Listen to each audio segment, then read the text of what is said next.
Gracias. Bueno, vamos a dar inicio a esta segunda parte de nuestro simposio de la mujer. Voy a presentarles a la doctora María del Pilar Morales, internista cardióloga de la Universidad del Bosque, formada en la Fundación Santa Fe de Bogotá. La doctora María del Pilar actualmente labora como internista y cardióloga en la Fundación Santa Fe de Bogotá y es la coordinadora de la línea cardiovascular en Clínica Colsubsidio Cardio 100, además que es la presidenta del capítulo de la mujer de la Sociedad Colombiana de Cardiología. María del Pilar, buenas tardes, bienvenida. Ella esta tarde nos va a acompañar con una conferencia que se denomina Aspectos diferenciales de la insuficiencia cardíaca en la mujer. Gracias, doctora. Buenas tardes a todos. Y vamos a comenzar entonces esta charla con una pregunta que muchas personas se hacen y que a veces parece un poco compleja de resolver. Y resulta que es que cuando uno le pregunta a Google parece que él tampoco tiene la respuesta. Cuando nosotros le preguntamos cómo entender a la mujer, pues ellos también siguen buscando. Eso es lo que aparentemente sucede o se cree, digamos, mundialmente. Yo los invito con esta charla a que ustedes piensen en una mujer, en el nombre de la mujer que ustedes quieran, en la de su mamá, en la de su esposa, en la de su mejor amiga, en la de su hermana o la paciente que más los haya marcado. En este caso, yo les voy a proponer María, aunque en realidad la historia es la de mi mamá, Raquel. Y es una paciente que por muchas cosas del destino a hoy tiene insuficiencia cardíaca y desafortunadamente muchas de esas cosas que se pudieron haber prevenido pues no sucedieron. Raquel tiene una menopausia a los 41 años y tiene una preeclampsia cuando yo nací. 10 años después, 2010, hipertensión arterial, diabetes y obesidad. Comienza con dolor torácico que es de características anginosas. La llevan a una perfusión miocárdica que sale positiva y la llevan a un cateterismo que refiere coronarias sanas. Y lo que le dicen es que es un falso positivo. Para 2022 ella comienza con deterioro de su clase funcional, con disnea, con astenia, adinamia, mal patrón de sueño y le dicen, bueno, vamos a hacerle un eco, la función de su ventrículo izquierdo está normal, está preservada, todo está perfecto, váyase para su casa. Y ya para 2023, aquí entre nos, allá le da COVID y se descompensa, pero para efectos prácticos, la paciente empieza con deterioro más marcado de su clase funcional, empieza con edema en miembros inferiores y ya llega con su diagnóstico de falla cardíaca totalmente florida. ¿Llegamos tarde? Claro que llegamos tarde. Porque miren cómo funciona el tema del continuum cardiovascular. Tuvieron que pasar muchísimas cosas antes de que esa paciente que tuvo muchos factores de riesgo se acumulara, pasara a una probable aterosclerosis o a un probable compromiso y disfunción microvascular, esto migrara a remodelación y a dilatación ventricular o a disfunción diastólica y ya finalmente estamos casi que en la fase tardía de la enfermedad en donde pues ya hacer las cosas reversibles es mucho más difícil. ¿Y qué es lo que sucede? Tenemos que entender desde el punto de vista epidemiológico 3 cosas importantes respecto a la falla cardíaca en la mujer. Primero, definitivamente una pandemia, 64 millones de personas viven con esta enfermedad y la prevalencia va en aumento. Segundo, quiero que vean ustedes arriba en esa gráfica en donde se observa que cuando las personas tienen de 0 a 60 años, usualmente los hombres tienen más falla cardíaca, que son los de la curva azul. Perdónenme, acá les voy a mostrar, en la curva azul. Pero cuando la persona, digamos, va envejeciendo, lo que sucede es que nosotras empezamos a tomar mucha más ventaja a los hombres y empezamos a tener más falla cardíaca las mujeres. Segunda y tercera cosa que también es importantísimo, cuando nosotras sobrepasamos esas 60, 70 años, ya no tenemos tanta falla cardíaca con fracción de eyección reducida comparativamente con el hombre, sino que tenemos más fracción de eyección preservada. Así que nosotras las mujeres nos da más falla cardíaca cuando somos más viejitas, y además de eso va a ser de características de falla cardíaca preservada en comparación con el hombre, que le da más temprano y es con fracción de eyección reducida. ¿Cuál es el otro tema con las mujeres? Que desafortunadamente, así como le pasó a la paciente que les acabo de mostrar, sus síntomas pues pueden ser interpretados de muy diferentes maneras, y lo que esto recurre es que desafortunadamente tienen más hospitalizaciones, peores clase funcional, peor calidad de vida, y desafortunadamente el pronóstico, que a pesar de ser mejor con respecto a los hombres en los primeros 5 años, luego se va a igualar y nos vamos a morir exactamente igual que un hombre con falla cardíaca. Entonces la situación aquí es bastante grave. Esto es para que tengamos en cuenta que la falla cardíaca con fracción de eyección reducida es más de hombres en una relación 60-40. Y acá al otro lado lo que ustedes pueden observar es que la fracción de eyección preservada va a estar más de la mano de las pacientes que son mujeres, 66% para mujeres y 33% para hombres. Para levemente reducida somos miti miti, esa es como la más fácil. 23 años después, esto sí me lo inventé, no le pasó a mi mamá, la señora de las uñas le dijo, eso debe ser una falla cardíaca. A la vecina le dio eso. Pasaron 23 años antes de que a esta paciente se le hiciera una intervención realmente activa, y miren, desafortunadamente todo lo que tiene que pasar a una mujer desde el punto de vista, desde que inclusive acá está 20 años, pero les puedo decir que desde más pequeñitas con la menarquia temprana, cuando las pacientes tienen complicaciones a nivel de su embarazo, que ya se los voy a ir mostrando, a medida que esta paciente también va evolucionando con una menopausia temprana, y así sucesivamente ella va acumulando riesgo con otros factores de riesgo tradicionales como la hipertensión, la obesidad, la diabetes, y finalmente pues ya termina con una falla cardíaca con fracción de eyección preservada, que es lo que le pasó a esta paciente. Este cuadrito nos resume muchos de los factores de riesgo cardiovasculares que tiene una mujer. Los de arriba, acá ustedes pueden observar diabetes, hipertensión, dislipidemia, tabaquismo, y abajo todos esos factores de riesgo únicos de la mujer que muchas veces no se evalúan. La menarquia temprana. Recordar que si una paciente tiene menos de 10 años en la menarquia, su riesgo cardiovascular va a estar aumentado. La paciente con ovario poliquístico va a tener mucho más riesgo de síndrome metabólico y por ende de desarrollar enfermedad cardiovascular prematura. Todas las complicaciones del embarazo, sobre todo si es hipertensión gestacional, si es hipertensión del embarazo, diabetes gestacional, parto pretérmino, recién nacido, pequeñito, bajo de peso, pacientes que han sido expuestas a quimio o a radioterapia, sobre todo si es de cáncer. Las pacientes que tienen falla cardíaca usualmente vienen de la mano con depresión y ansiedad. 30% de las pacientes que tienen depresión y ansiedad tienen mayor riesgo de tener enfermedad cardiovascular, y la menopausia temprana, que también nos marca un riesgo muy grande, como ya lo vamos a observar más adelante. No hubo seguimientos después del parto. Tuvo una preeclampsia y nadie le dijo nada. A nosotros muchas veces nos enseñaron, con la preeclampsia todo se cura. Y resulta que muchas veces dejamos de mandar al paciente o a la paciente a su control a las 6 semanas posparto para que se le haga evaluación de su riesgo cardiovascular. Eso muchas veces no lo hacemos, y en el caso de ella sucedió. Tuvo una menopausia temprana a los 41 años. A nadie le llamó eso la atención, no se quejó de mayores síntomas, pero tampoco le hicieron nada. Entonces ahí es cuando uno dice, hey, primera ventana de oportunidad perdida. Tuvo menopausia temprana y tuvo una preeclampsia y no se le hizo ninguna intervención a nivel de su riesgo cardiovascular.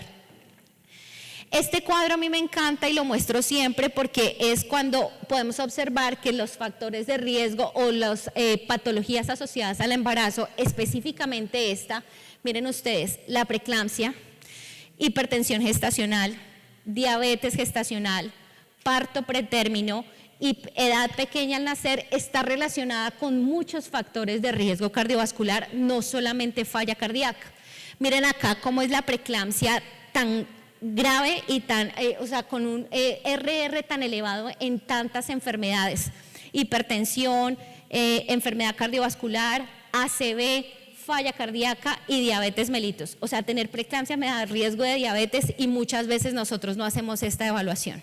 Y lo mismo aplica para la diabetes gestacional. Entonces, 3 cosas graves en el embarazo: que me dé preeclampsia, o que me dé hipertensión en el embarazo, o que me dé diabetes gestacional, y eso me marca a mí el riesgo de tener al menos 2 a 3 veces el riesgo de tener falla cardíaca a posteriori. Con respecto a los estrógenos, ya varias veces hemos hablado del efecto protector a nivel vascular por su efecto vasodilatador y antiinflamatorio, pero definitivamente cuando nosotros no tenemos los estrógenos, desafortunadamente suceden muchas cosas. Y si estamos en una paciente que le llegó su menopausia más tempranamente, pues esa ausencia de estrógenos va a marcar mucho mayor riesgo, porque va a haber mayor efecto inflamatorio, mayor disfunción endotelial, su ventrículo se va a volver mucho más grueso, va a tener mucha mayor remodelación, va a tener un envejecimiento vascular acelerado, va a tener enfermedad coronaria microvascular, que es donde más actuaría los estrógenos, y su sistema renina-angiotensina, que en teoría está bajito por los estrógenos, al no tener los estrógenos, pues se va a disparar. ¿Y esto qué va a generar? Pues básicamente disfunción diastólica, remodelado ventricular izquierdo, y la paciente pues va a tener, sobre todo si es menopausia más temprana, un factor de riesgo aumentado cardiovascular. Y ustedes me van a decir, no, pero es que se le inició IECA y metformina, además que no volvió. ¿No volvió por qué? Porque se quedó cuidando al hijo, al esposo, porque, no sé, perdió a la mascota, y simplemente estas pacientes no tienen su seguimiento y ese riesgo cardiovascular va a estar aumentado. Nuevamente nos estamos nosotros salvando y le estamos echando la culpa a la paciente. 3 cosas en cuanto a los factores de riesgo. Doctores, en una mujer, la obesidad, la diabetes y la hipertensión arterial marcan el pronóstico y el riesgo de desarrollar falla cardíaca con fracción de eyección preservada. Yo quiero que ustedes vean esos números. Si una mujer es diabética, tiene 5 veces más riesgo con respecto a un hombre, que va a tener 2 veces el riesgo de tener falla cardíaca, sobre todo de fracción de eyección preservada. La hipertensión arterial es el factor de riesgo más grande que tiene una paciente para tener este tipo de enfermedad, 3 veces versus 2 veces, y ustedes saben que hoy con el tema de la obesidad definitivamente marca un estado inflamatorio, un estado de resistencia a la insulina, de síndrome metabólico, que nos va a aumentar el riesgo cardiovascular. Un paciente que está obeso es un paciente que tiene inflamación y es un paciente que tiene disfunción microvascular. Quiero que ustedes observen acá estas gráficas en donde se puede observar que las curvas de las mujeres obesas, sobre todo en la falla cardíaca con fracción de eyección preservada, que son las rojas, van a estar mucho más marcadas con respecto a los hombres y a las mujeres que no son obesas. Y lo mismo sucede con la fracción de eyección reducida. Si bien aumenta el riesgo, si miren cómo una paciente que es obesa definitivamente me marca más el riesgo de tener una falla cardíaca con fracción de eyección preservada con respecto a una reducida. La hipertensión arterial, yo no tengo que decir nada respecto a esta gráfica, definitivamente la columna se lleva a los otros factores de riesgo. Es muy claro que el mayor factor de riesgo para la fracción de eyección preservada en insuficiencia cardíaca es la hipertensión arterial. Por otro lado, también tenemos la diabetes, que es importante entender acá. Una paciente diabética que no haya tenido menopausia, el factor protector de los estrógenos desaparece cuando tenemos diabetes.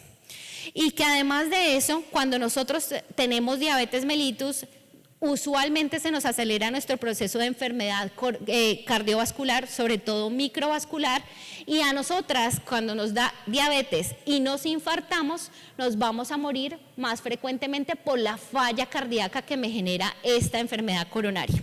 Entonces miren cómo este riesgo de la diabetes es muy importante y debemos nosotros estar pues respecto al tratamiento siendo bastante agresivos. Los mecanismos fisiopatológicos, yo no le voy a decir a ustedes nada que no conozcan. Miren los factores de riesgo, ya se los dije: hipertensión, diabetes, obesidad. La pérdida de los estrógenos, que nos marcan una gran protección. Y además de eso, todo lo que tiene que ver con la hiperlipidemia, que también es mucho más marcada en la edad posmenopáusica.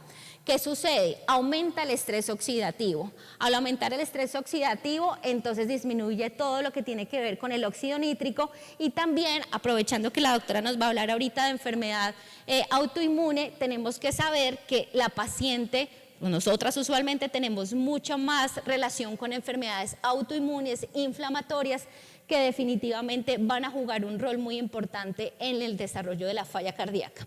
Y por otro lado está la disfunción vascular, en donde podemos observar que hay un endurecimiento de las arterias, disfunción microvascular y disfunción endotelial. Y todo eso junto, es decir, la inflamación más el estrés oxidativo más la disfunción vascular, va a terminar en disfunción miocárdica. Ustedes me van a decir, bueno, pero tenía buena FEBI, ¿qué le preocupa? Pues nada, esa disnea es porque la señora no hace ejercicio. Y muchas veces nos pasa que en el paciente con disnea no hacemos todo el algoritmo de la falla cardíaca, que es lo que les voy a mostrar más adelante.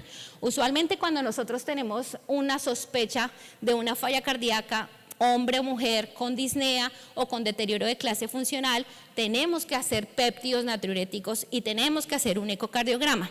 Pero no significa que porque tengamos eco normal o péptidos inclusive normales, ojo ahí, porque ella es una paciente obesa y puede tener un péptido normal, no tenga falla cardíaca. Y eso es importantísimo que lo tengamos claro. A ella, claro, tiene sus factores de riesgo porque era hipertensa, obesa y diabética. Tenía un péptido natriurético que no se los he contado, está positivo, levemente positivo. Estaba en 180 y un ecocardiograma que efectivamente tenía una FEBI normal. Entonces, ¿qué le dijeron? Y esto sí es real. Tiene su FEBI normal, tiene una perfusión positiva, tiene coronarias sanas. Eso fue un falso positivo. Usted no tiene nada más. Básicamente esta fue mi cara, porque ya ahí yo ya era cardióloga, ya todo cambió, mi perspectiva de la mujer cambió totalmente, y aquí es cuando nosotros tenemos que ser muy conscientes, primero, de la sintomatología de las mujeres. Nosotras tenemos a tener mayor deterioro de la clase funcional, mayor ortopnea y mayor disnea paroxística nocturna con respecto a los hombres. Ellos se dematizan más, pero nosotras nos ahogamos más. Y nosotras, asimismo, como ustedes pueden ver arriba, tenemos peor calidad de vida. Entonces, ahí es cuando va marcando las características clínicas. Usualmente, cuando nosotros somos pacientes sanos, las mujeres tendemos a tener un poquito más alto el péptido natriurético, pero en términos generales y para el diagnóstico de la falla cardíaca, a pesar de que nosotras elevemos más los péptidos, se asume el mismo corte de los péptidos, tanto del ProBNP como del BNP, es decir, no se requiere ningún ajuste por sexo para los péptidos natriuréticos, y eso es importantísimo que lo tengamos en cuenta. Sí se ajusta para fibrilación auricular, sabemos que para enfermedad renal crónica están más elevados, y también para el tema de la edad. Teniendo en cuenta eso, entonces la paciente tenía síntomas, tenía una FEBI preservada, tenía un NT-proBNP por encima de 125, y eso me compone a mí una falla cardíaca con fracción de eyección preservada. ¿Qué sabemos acá? Entonces miren que acá vamos haciendo como el resumen. Sus factores de riesgo tradicionales, ¿cuáles fueron? Hipertensión, diabetes y obesidad. ¿Tenía factores de riesgo sexoespecíficos? Sí. Tenía la preeclampsia y además tenía una menopausia prematura. Ahora, miren cómo se clasifica esa sintomatología por perfiles. Ella se manifestó más por disnea que por edemas miembros inferiores inicialmente. Ya después fue que tuvo su edemas miembros inferiores, pero inicialmente tuvo un deterioro de clase funcional, y eso es más frecuente en mujeres que en hombres. Y ya lo que vamos a hacer siguiente es el tema de la clasificación por ecocardiografía. ¿Cuál es mi invitación? A que hagamos los scores para el diagnóstico de falla cardíaca con fracción de eyección preservada. Miren ustedes, tienen dos opciones. El primero es el H2FPEF score. Ese es el más fácil, en el cual ustedes ven el peso, si es mayor de 30 de índice de masa corporal, hipertensión arterial, si usa más de 2 antihipertensivos, si tiene fibrilación auricular, si en el eco tiene una presión sistólica de la pulmonar elevada por encima de 35, si tiene más de 60 años y si tiene aumento en las presiones de llenado. Muchas veces nos pasa, y miren que yo dije, voy a mostrarles un eco de los que yo tanto que uno saca para la revista, y miren, les soy sincera, muchos ecos no reportan las presiones de llenado. Pero lo que sí hacen los doctores al final es escribir disfunción diastólica tipo 1, disfunción diastólica tipo 2. Cualquier paciente que tenga un ecocardiograma con una disfunción diastólica, con una aurícula grande o con unas presiones de pulmón sistólicas aumentadas, es un paciente que probablemente tenga falla cardíaca con fracción de eyección preservada y se nos esté pasando. Si puntúa esto por encima de 6, es muy sugestivo de eso, pero a veces está ahí como en la línea blanca, con la línea gris.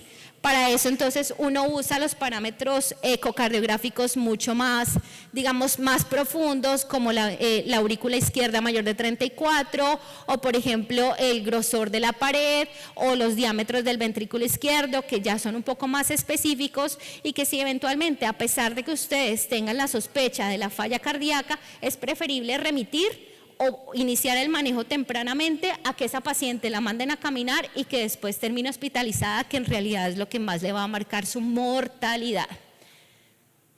Después de lo que, bueno, esto se desordenó un poco, después de que nosotros hacemos todo, ay no, se desconfiguró. Pero bueno, ya ahorita les voy a mostrar cómo es el plan de tratamiento más adelante.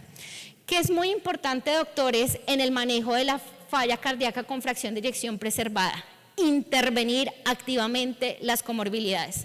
Si nosotros no intervenimos la obesidad como punto principal de tratamiento, definitivamente esa paciente no va a mejorar su clase funcional, y usualmente nosotros tenemos mucha paciente obesa que entra a rehabilitación cardíaca, que empieza a bajar de peso, que se le inicia el ISGLT2 y empieza a mejorar su calidad de vida, y todos los parámetros se le van normalizando, incluyendo el péptido natriurético. Pero si nosotros no intervenimos las comorbilidades, que como podemos observar son cualquier cantidad. Miren, nosotras tenemos osteoporosis, enfermedad tiroidea, hipertensión pulmonar, enfermedades reumáticas, tenemos intestino irritable, o sea, tenemos de todo. Y si no intervenimos todas estas comorbilidades, desafortunadamente, pues no estamos haciendo nada.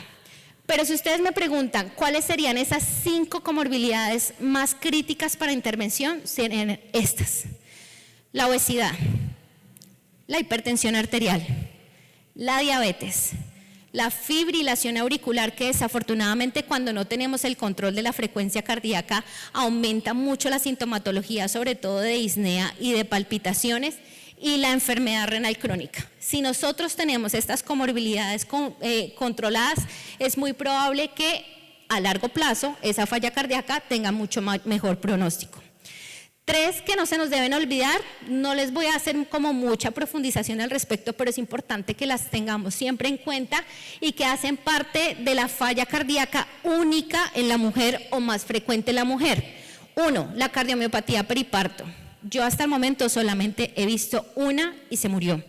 Es realmente un evento que es casi catastrófico. Es una paciente que tiene síntomas de falla cardíaca que se pueden solapar con el embarazo, porque tienen disnea, cansancio, demás miembros inferiores, que se desarrolla usualmente en el último mes y hasta 5 meses posparto. ¿Qué es importante acá, doctores? Que si ustedes tienen una sospecha de falla cardíaca periparto, se le haga un ecocardiograma, y si el ecocardiograma tiene una FEBI por debajo de 45%, es altamente probable que esté frente a una falla cardíaca de origen periparto.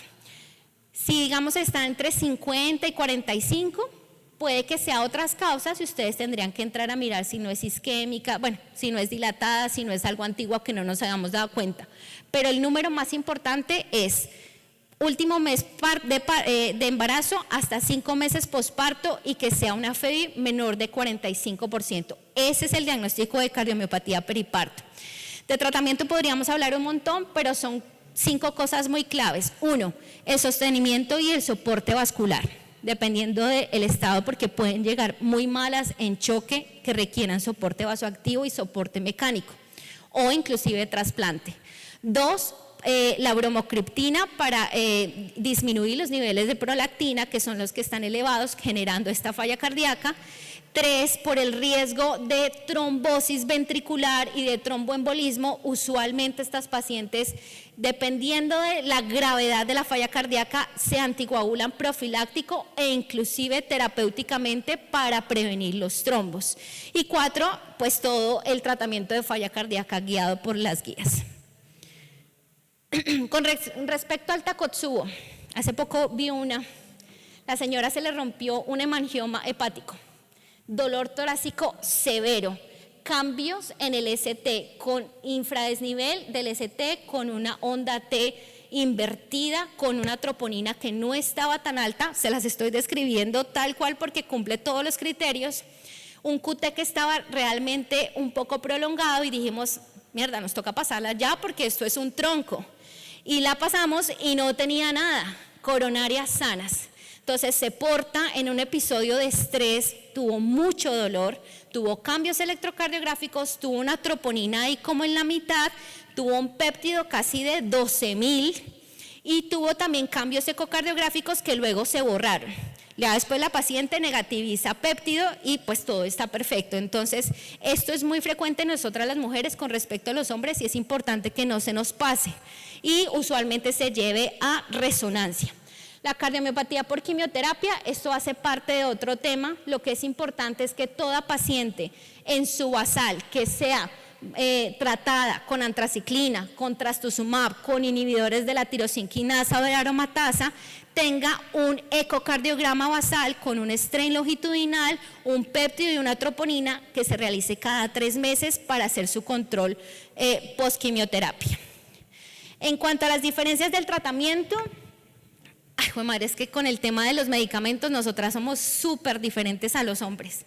Desde que nos tragamos la pasta, el tema de la absorción gástrica, el tema del citocromo de la P450, el tema de la absorción intestinal, toda nuestra superficie corporal más pequeña hace que los efectos tanto benéficos como adversos de los medicamentos sean mucho más marcados que en los hombres.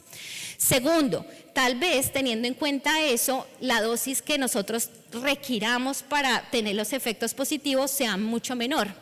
Tercero, que tenemos menos adherencia y aparte nos ponen menos medicamento porque creemos que lo toleramos menos.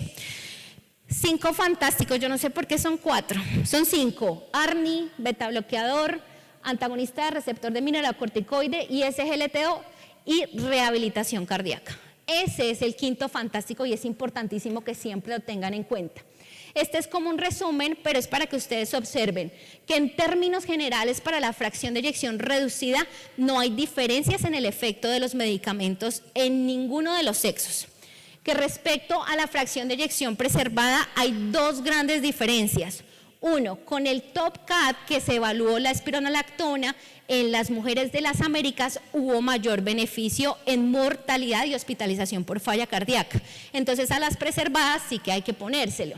En cuanto al tema del sacubitril valsartán, en fracción de eyección preservada, en el Paragon, miren cómo las mujeres nos beneficiamos más, sobre todo si tenemos una fracción de eyección menor de 57%. Y en cuanto a SGLT2, no hay mayores diferencias. Pero lo que sí quiero que ustedes observen es cómo ese rango de efectos secundarios sí son más marcados. Que estuve y que me encontré hace poquito, que nosotras necesitamos menos dosis para alcanzar el efecto benéfico de los medicamentos.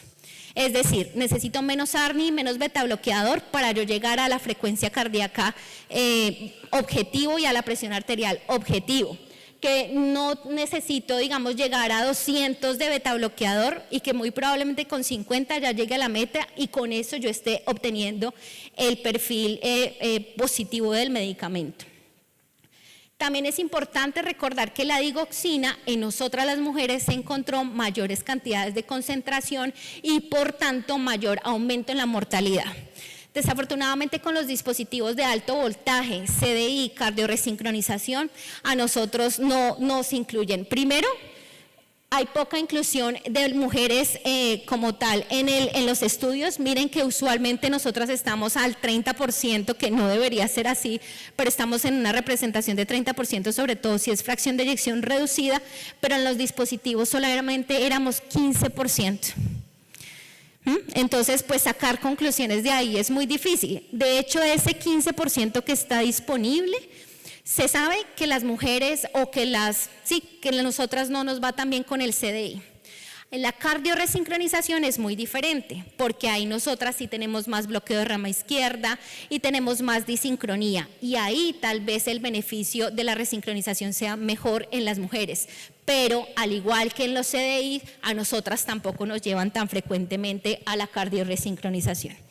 Es así que con el tema de los medicamentos va a ser exactamente igual, con los 4 medicamentos iniciales, con la misma titulación para fracción de eyección reducida, para fracción de eyección levemente reducida, que estas son las recomendaciones: diurético, DAPA, ARNI y beta bloqueador. Y digamos que hay 2 diferencias grandes que no sé si ya las tengamos claras. En cuanto a las europeas, ellos solamente recomiendan el ISGLT2, el diurético y las comorbilidades, como les dije al inicio. Pero en cuanto a las Américas, mire que acá sí ingresa la espironolactona por el TopCat que les conté, que les disminuía la mortalidad y las hospitalizaciones. En las europeas no están, en las americanas están, y definitivamente yo lo recomendaría porque ayuda mucho para el tema de la retención hídrica. Ojo que para la preservada no están los beta bloqueadores, y eso es súper importante que lo tengamos en claro, sobre todo en mujeres. Nosotras no toleramos tanto el beta bloqueador, y si nosotras vamos a recibir beta bloqueador en una fracción de eyección preservada, tiene que ser únicamente porque tiene otras indicaciones: enfermedad coronaria, fibrilación auricular, antianginoso, más no para la fracción de eyección preservada. Y por último, la rehabilitación cardíaca. 2 cosas. Miren, nos mandan menos a nosotras a rehabilitación cardíaca. Y lo más chistoso de todo es que nosotras respondemos más que los hombres. Entonces es importante que nosotros las enviemos, nos aseguremos que completemos la rehabilitación, porque los resultados van a ser mucho mejores. Para cerrar, les recomiendo mucho este paper, es de donde más saqué la información. Aquí está absolutamente todo resumido, que me pareció pues muy interesante, y nos da el resumen grande. Entonces, doctores, fracción de eyección preservada más en mujeres. Tenemos que tener los factores de riesgo más importantes: hipertensión, diabetes y obesidad, y los factores de riesgo sexo específicos. En cuanto a la fisiopatología, mayor remodelado y mayor hipertrofia ventricular. En cuanto al tratamiento, nosotros tenemos entonces igual eficacia, tal vez más efectos adversos, y eventualmente requiramos menos dosis de medicamento en la falla cardíaca con fracción de eyección preservada y reducida. Al final, esta paciente es un cúmulo de muchas cosas: pésima calidad de vida, depresión, carga económica, mortalidad y morbilidad. Y ella dice que muy probablemente sea pues un resultado del sistema, porque pasó por médico general, familiar, internista, cardiólogo, ginecólogo y enfermera, y pues no se le solucionó nada hasta 23 años después. Doctora, soy culpa del sistema, nadie me entendió. Entonces yo me fui a ver qué es lo que pasa con el tema de entender a las mujeres, y salen estos 3 filósofos diciendo exactamente la misma frase. Tanto Ricardo Arjona como Oscar Wilde como Pablo Neruda dicen que a las mujeres no hay que entenderlas, sino que hay que quererlas. Yo al contrario les diría que hay que incluirlas en los estudios clínicos, porque miren que pensaron en ratones, en micos, en ¿qué más? Miren, en hámster, en sapos, pero jamás se le ocurrió a nadie meter más mujeres en los estudios clínicos. Y entonces cuando uno pregunta, es que las mujeres son tan complicadas, en realidad solo es que queremos, pero es que son criaturas tan raras, tan misteriosas. Pero si me escucharan, yo les invitaría hoy, doctores, que no sucedió con mi mamá, y que espero que en la mujer que ustedes pensaron al inicio no les suceda lo mismo que la mía. Que las escuchen y les pregunten lo que realmente es importante a largo plazo para esa mujer y en cuanto a su calidad de vida y su mortalidad. La educación es el arma más poderosa para cambiar el mundo. Yo les diría que la educación es el arma más poderosa para cambiar su mundo. Muchas gracias.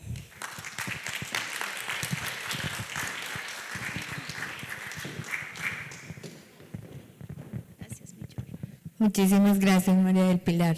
Excelente tu charla. Bueno, vamos a terminar nuestro simposio de la tarde con la doctora Tatiana Espinosa. La doctora Tatiana es médico internista de la Universidad Javeriana, fellow del American College of Physicians y orgullosamente nuestra expresidente ACNI 2020-2022. Ella adicionalmente es docente de la Facultad de Medicina y docente del programa de Medicina Interna de la Universidad del SINU de Montería. La doctora Tatiana nos va a acompañar esta tarde con enfermedad autoinmune y embarazo. Bienvenida. Muchísimas gracias, mi presidenta electa. Bueno, muchísimas gracias por estar todavía aquí un viernes de puente en Cartagena. Vamos a tratar de hacer muy amena esta charla que a veces se nos presentan a nosotros como internista. Es la mujer en edad reproductiva que tiene una enfermedad autoinmune y que quiere quedar embarazada o que quedó embarazada sin haberlo planificado. Declaro que no tengo conflicto de interés para la realización de esta conferencia. Recordemos que, como ya en algunas otras charlas lo han mencionado, las enfermedades autoinmunes tienen mayor prevalencia en las mujeres que en los hombres. Por lo tanto, va a ser muy frecuente que de pronto nos consulte una mujer con enfermedad autoinmune en gestación. Saber que de por sí en el embarazo vamos a tener unos cambios a nivel de la autoinmunidad que lo que van es a permitir que ese halo injerto que viene siendo el feto pueda llegar a tener un embarazo normal y que llegue a un feliz término y que va a depender de cambios hormonales e inmunológicos.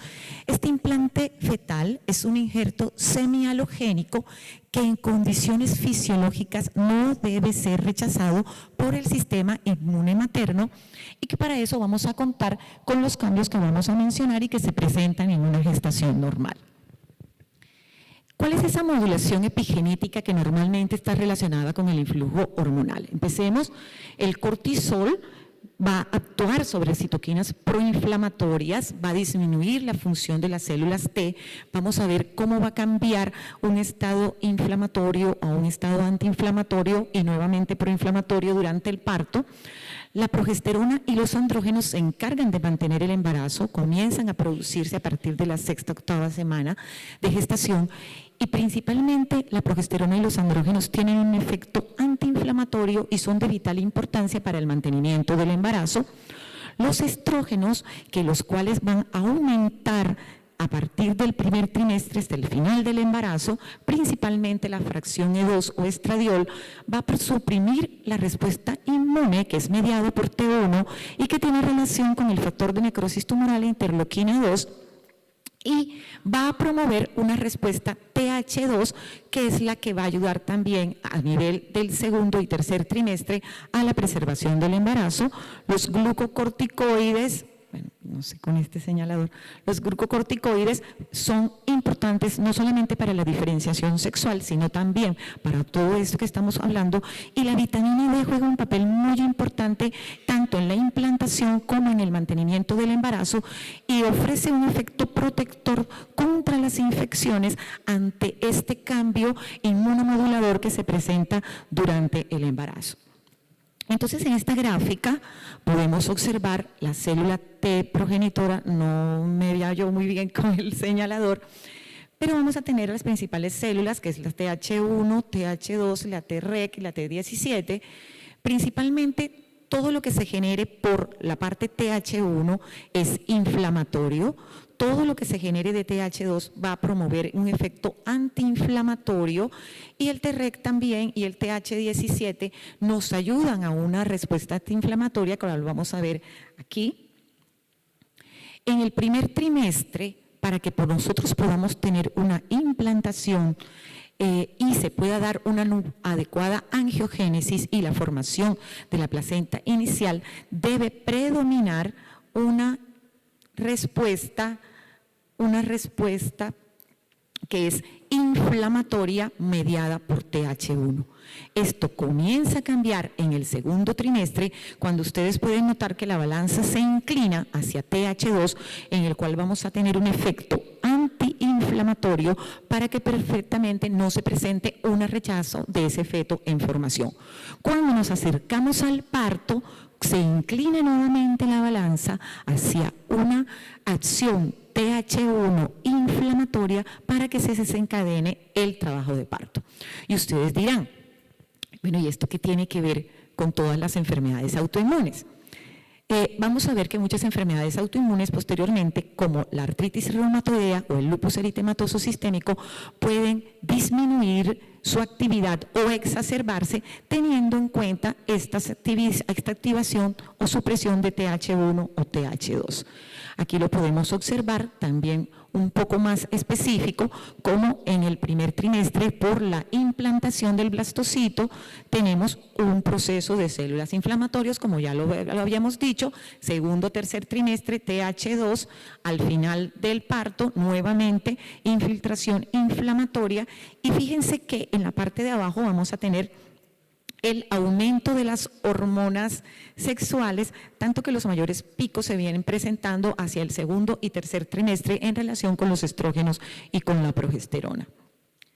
El círculo no se quitó. Bueno, nuevamente, esto es para resumirle cómo el influjo del aumento de progesterona, el aumento de estrógenos y el aumento de prolactina, que se empieza a presentar al final también del embarazo, va a producir una activación en las células T que pueden diferir en su acción y que se pueden inclinar en su momento hacia una actividad de TH1 o a una actividad de TH2 para favorecer el crecimiento, la implantación, el crecimiento y posteriormente el parto. Entonces, esto era lo que les quería decir. ¿Qué efecto tiene todo esto en las enfermedades autoinmunes? Entonces nos vamos con las más frecuentes que podemos encontrar en una mujer en edad reproductiva, y en una de esas es el lupus eritematoso sistémico. Yo creo que a todos a nuestra consulta nos ha llegado una mujer con lupus, o que ha querido quedar embarazada, o lo más grave, ya nos llega con complicaciones inherentes al embarazo y por activación de su enfermedad. Entonces, durante el embarazo, como hay un cambio de TH1 a TH2, se aumenta la exacerbación del lupus. Aproximadamente un 70% de las mujeres embarazadas, que ahora vamos a ver las excepciones, que no hacen un buen seguimiento preconcepcional, pueden tener una exacerbación de la enfermedad. Por una parte, la artritis reumatoide, que tiene un patrón inmunológico más hacia TH1, mejora durante la gestación. Entonces, normalmente las mujeres con artritis reumatoidea les va bien durante su embarazo, pero el problema es al momento del parto. Después, en el posparto, cuando se invierten los papeles y se nuevamente aumenta el TH1, entonces aumentan los síntomas, y aproximadamente el 60% de las mujeres con artritis reumatoidea durante su puerperio van a tener exacerbación de los síntomas. En cuanto a esclerosis sistémica, para mencionarlos, hay datos que son inconsistentes. Algunas enfermedades autoinmunes, sobre todo como la tiroiditis, muchas veces empeoran también durante la gestación. También podemos ver que muchas enfermedades como la tiroiditis de Hashimoto, la tiroiditis posparto, también están relacionadas con el embarazo, y también la miastenia y la enfermedad inflamatoria intestinal empeoran durante la gestación.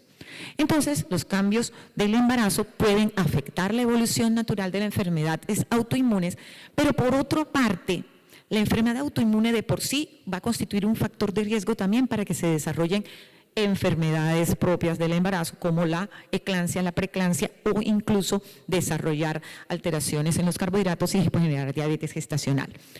Llega un momento en que los cambios fisiológicos que ocurren durante el embarazo en algunas ocasiones pueden hacernos disvariar un poquito en el diagnóstico, por lo que estas mujeres debemos tenerles un seguimiento estricto y mucha más atención. ¿Por qué? Porque ya sabemos que de por sí el embarazo aumenta el volumen intravascular, sobrecarga la función cardíaca, estamos en un estado de hipercoagulabilidad inducido por el mismo embarazo, y que se puede ver agravado por la enfermedad autoinmune de base que tenga esta mujer. Muchas veces la diferencia en cuanto a si es preeclampsia o es una exacerbación de la enfermedad autoinmune se tiene en referencia con las semanas de gestación. Si se da antes de las 20 semanas de gestación, normalmente uno pensaría que es más una exacerbación que una preeclampsia y que fuera un brote de enfermedad autoinmune. Hablemos entonces, empecemos con el lupus eritematoso sistémico. Es mucho más frecuente que sea una mujer con lupus que nos llegue embarazada que con otra enfermedad de tipo autoinmune. Es importante el asesoramiento preconcepcional. O sea, también nos debemos quitar de la cabeza que una mujer con lupus no puede quedar embarazada, ni puede tener, ni puede concebir, ni puede tener sus hijos. No, o sea, en el momento actual tenemos las herramientas para hacerle un adecuado seguimiento. Se debe hacer una adecuada planificación y la mujer debería quedar en embarazo cuando por lo menos tenga una inactividad de la enfermedad entre 6 meses y 1 año, que esté adecuadamente controlada y que se esté controlando con medicamentos que no sean teratogénicos ni perjudiciales para el feto. Realizar una evaluación analítica a menos 12 meses antes de la concepción, mirar muy importante la función renal. Recordemos que una de las principales complicaciones que podemos tener en una paciente con lupus es una nefropatía lúpica y que estos son de las principales complicaciones graves que se pueden presentar durante el embarazo, hacer un hemograma completo, su función hepática y lógicamente hacer todo el perfil inmunológico. Teniendo en cuenta 2 cosas. 1, también debemos buscar si no tiene un síndrome antifosfolípido asociado, por lo que hay que hacer anticuerpos anticardiolipinas, anticoagulante lúpico, y muy importante determinar si tiene anti-RO o anti-LA, porque recordemos que estos anticuerpos atraviesan placenta y pueden producir lupus neonatal. En cuanto a la medicación, uno pensaría, no, ¿pero qué le doy? O sea, todo va a estar contraindicado, es la primera rechazo que uno tiene y pues afortunadamente no. La ciatoprina es común, es segura, con dosis más baja, al final vamos a tener un cuadrito que es, yo pienso que ese cuadrito es espectacular porque es muy didáctico, cuando lo podemos dar, si en lactancia. La hidroxicloroquina se puede dar durante el embarazo, disminuye las exacerbaciones, estuvo muy en boga que de pronto pudiera tener alteraciones posteriores a nivel visual en el feto, pero se pudo comprobar que es segura. La ciclosporina, sí hay que utilizarla también, puede ser segura en dosis mínima, pero es muy importante hacer un control de la presión arterial y la función renal de la madre. La sulfasalacina puede producir déficit de folato, pero puede llegar a ser segura para su utilidad. El tacrolimus puede ser seguro en estos casos, pero hay que hacer una estricta vigilancia. Y el uso de glucocorticoides se pueden utilizar en dosis bajas si vamos a controlar brotes que se presenten durante la evolución de la materna y su gestación, vigilando crecimiento fetal, presión arterial materna y sobre todo es que no desarrolle alteraciones de la glucosa o vaya a desarrollar diabetes gestacional. La aspirina estaría indicada para prevención de eclampsia, prevención de eventos trombóticos iniciados antes de las 16 semanas. Los AINES, si necesitamos utilizar los AINES, recordemos que se puede producir oligoamnios y cierre precoz del ducto. Por lo tanto, no se aconsejan hacia el 3er trimestre del embarazo en la gestante. Evitar la ciclofosfamida. Se hace la relevancia que la ciclofosfamida no se puede usar en las primeras 10 semanas, o sea, primer trimestre no utilizar ciclofosfamida. Pero dado el caso de que hay una exacerbación grave en el 2º o 3er trimestre, ya se entraría a hablar de riesgo-beneficio y se podría pensar en utilizar. Contraindicados porque tienen efectos teratogénicos, micofenolato, metotrexate y leflunomida. Incluso el metotrexate se recomienda hacer un lavado previo para la gestación no menor de 6 meses. O sea, una mujer que está tomando metotrexate definitivamente no puede concebir si no hacemos un cambio de medicación. Debemos controlar la actividad, una adecuada historia clínica, estudios paraclínicos, seguimiento ecográfico rutinario, todas las exploraciones y que se hacen del estado materno-fetal como en un seguimiento durante el 1º, del 2º y el 3er trimestre de la gestación. Se ha podido encontrar que si la paciente con lupus hace una adecuada atención preconcepcional, podríamos esperar que tenga entre un 7 a un 30% de que pueda presentar algún brote de la enfermedad durante el embarazo, hasta un 30%. Pero si no hay un control preconcepcional, podemos llegar incluso a tener exacerbaciones hasta en un 60% de los casos y podrían ser exacerbaciones más graves. ¿Cuál es la exacerbación más grave o temida? Que desarrolle una nefropatía lúpica, que haga un evento tromboembólico o que tenga un compromiso cardiovascular, que sabemos que esto puede llegar a ser mortal para nuestra paciente. En cuanto a la lactancia, prácticamente los mismos medicamentos que podemos utilizar durante el embarazo llegan a ser seguros durante la lactancia y podemos acompañar a la mujer durante la misma. Tener en cuenta que el lupus neonatal, lo más grave es que puede llegar a presentar un bloqueo AB congénito, porque sí no tenemos nada que hacer con el bebé, no revierte.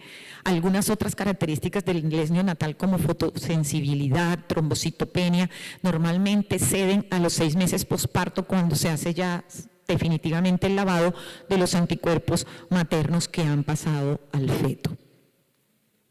Otro que tenemos que tener en cuenta y que nos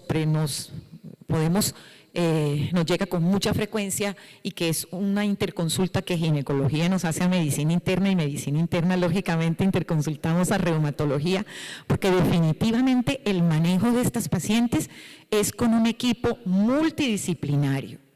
O sea, tiene que estar el ginecólogo, perinatólogo si lo necesitamos, medicina interna, reumatología y nutrición, porque normalmente estas pacientes tienen muchos de los factores que nos mencionó anteriormente la doctora María del Pilar también. Entonces, el síndrome antifosfolípido sabemos que puede ser primario, puede estar asociado con otras enfermedades como el lupus, tiene un alto riesgo obstétrico, en ocasiones puede ser catastrófico. Estas pacientes requieren aspirina, pero algunas, incluso además de la aspirina, necesitan anticoagulación con heparina de bajo peso molecular durante su gestación. Siempre en las enfermedades autoinmunes debemos hacer anti-RO y anti-LA. Si llegan a ser positivos, estas pacientes deben recibir hidroxicloroquina para evitar que se pueda presentar lupus neonatal, aunque no tengamos diagnóstico de LE, sino que sea un síndrome antifosfolípido. Aquí simplemente para recordar los criterios diagnósticos: trombosis arteriales, trombosis venosas que no estén explicadas, que hayan tenido pérdidas fetales antes de la 10ª semana, y los criterios de laboratorio: anticoagulante lúpico, anticardiolipina, beta-2 glicoproteína. Artritis reumatoide. Entonces, como les dije anteriormente, la artritis reumatoide, la actividad normalmente mejora durante la gestación. Aproximadamente el 60% de las pacientes sienten mejoría de sus síntomas, pero las exacerbaciones posparto sí son altas, son mayores del 46%. Igual puede permanecer activa durante el embarazo, por lo que se debe continuar tratamiento, asesoramiento antes del embarazo, planificarlo, 6 a 12 meses de un tratamiento con inactividad de la enfermedad. Y fíjense que prácticamente las drogas son las mismas que hemos mencionado anteriormente, que son seguras para el manejo del LES. Como les dije anteriormente, el 11% de los pacientes con artritis reumatoidea también pueden tener anti-RO positivo, por lo que hay que hacerlo para descartar que el feto no vaya a tener compromiso neonatal. En caso de exacerbación o si la AR no está controlada, se debe hacer un adecuado seguimiento del crecimiento fetal y de los trastornos hipertensivos que se puedan adicionar. Normalmente estas pacientes, si cursan con embarazos normales, hemos tenido casos de pacientes que han podido llegar a un feliz término del embarazo y pueden llegar a al final entre las 38 o las 39 semanas de gestación. En esto que les voy a mostrar es el último que publicó Leular sobre el uso de las drogas antirreumáticas antes, durante y después del embarazo. Vamos a tratar de resumirla. Primero, planificación del embarazo. hacer una adecuada anticoncepción con las recomendaciones. O sea, la charla anterior que dio la doctora Ana Cristina quedó perfecta porque lógicamente estas mujeres tienen un efecto que es protrombótico, entonces ellas deben tener una adecuada anticonceptivos orales que no vayan a hacer que se puedan presentar más trombos. Siempre tratar la enfermedad reumática durante el embarazo y hay que concertarla con el paciente. Si hay complicaciones, sopesar riesgo-beneficio y eso debe ser hablado con la paciente y con sus familias. Y la decisión de la terapia de droga debe ser, aquí lo dice muy claro, debe ser también concertado por el equipo multidisciplinario, que sea valorado por ginecología, medicina interna y reumatología. Entonces, hagamos resumen, cuáles son compatibles con el embarazo, ya lo habíamos mencionado, cloroquina, sulfasalacina, azatioprina, tacrolimus, podríamos administrarlo durante el embarazo con una evidencia B. Ya habíamos dicho que leflunomida, metotrexate, micofenolato, contraindicados su uso durante el embarazo. Los dos no selectivos y la prednisona se pueden considerar durante el embarazo si son necesarios y recordemos que los AINES primero y segundo trimestre no utilizarlo en el tercer trimestre del embarazo. En algunas enfermedades, por lo menos si tenemos un brote agudo, vamos a suponer el paciente hace una nefropatía lúpica o alguna complicación, toca utilizar los bolos de metilprednisolona en estos pacientes y hacer una vigilancia estricta tanto de la madre como del feto. Otras drogas que ya habíamos dicho, la leflunomida, lo que es el factor los inhibidores del factor de necrosis tumoral, se podría considerar su uso durante el primer trimestre del embarazo. Pero los otros biológicos que se utilizan normalmente para el manejo de estas pacientes, aunque algunos estudios han demostrado que probablemente no puedan hacerle daño al feto, definitivamente no hay evidencia como para continuar utilizándolos durante el embarazo. Si se deciden utilizar, tiene que ser pues ya algo concertado por el equipo multidisciplinario, utilizar el biológico. Y lo mismo pasa cuando lo hacemos durante la lactancia. En esta gráfica que yo considero que es como el machete que podemos tener a la mano cuando nos llega una paciente con enfermedad autoinmune, pues aquí tenemos los que tenemos antes de la concepción, primer trimestre, segundo y tercer trimestre y cuáles son compatibles con la lactancia. Entonces miremos que definitivamente los corticoides sí podríamos utilizarlo con las recomendaciones que dijimos al inicio de la charla, siempre estar vigilando presión arterial materna, los niveles de azúcar, que no desarrolle diabetes gestacional y que siempre la mínima dosis requerida para poder tener el efecto farmacológico. Dentro de los antimaláricos, la hidroxicloroquina, recordemos que el metotrexate no debe ser suspendido por lo menos 3 a 6 meses antes de la gestación, al igual que la leflunomida y el micofenolato. Y fíjense que los biológicos, normalmente la recomendación que hacen con la terapia biológica es definitivamente suspenderla y no administrarla. Los estudios experimentales dicen, podría ser, pero en realidad lo que se sugiere es que si llega una mujer con gestación y lo venía recibiendo y no fue una gestación planificada, pues mira, hacer un seguimiento y ver cuál fue la repercusión que ese medicamento tuvo pues, en el feto. Esto es prácticamente lo mismo. Entonces, ¿cuáles serían los mensajes prácticamente para llevar a casa? Definitivamente, tener en cuenta que nos van a llegar mujeres con enfermedad autoinmune que van a querer concebir o que de pronto llegan y ya están embarazadas. Lo importante es hacer una buena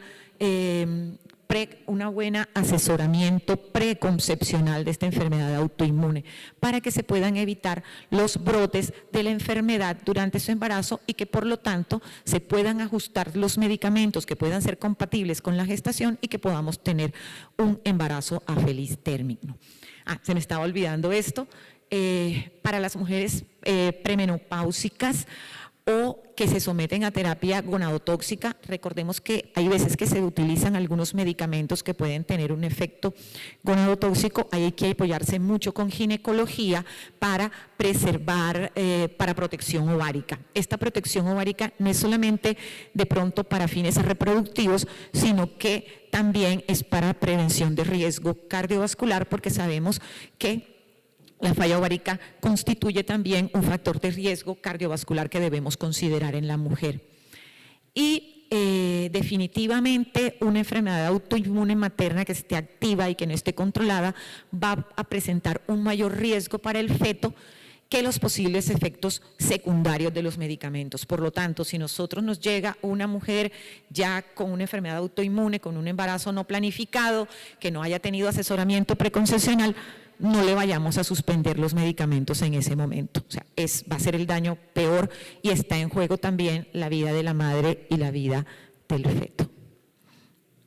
Definitivamente debemos seguir estudiando y comprender cómo funciona el sistema inmune materno-fetal, cómo se ve influenciado por el embarazo, todo lo que mencionamos anteriormente, y definitivamente hay que realizar más vigilancia y más ensayos clínicos dentro de lo posible para poder mirar otras alternativas terapéuticas y seguridad de la madre y el feto en cuanto al tratamiento de las enfermedades autoinmunes. Muchísimas gracias.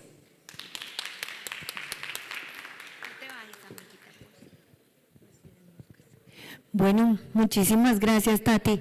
Excelente conferencia para un tema que es tan importante. Si tienen alguna pregunta, pueden aprovechar aquí a nuestras expertas antes de irnos a descansar un ratico.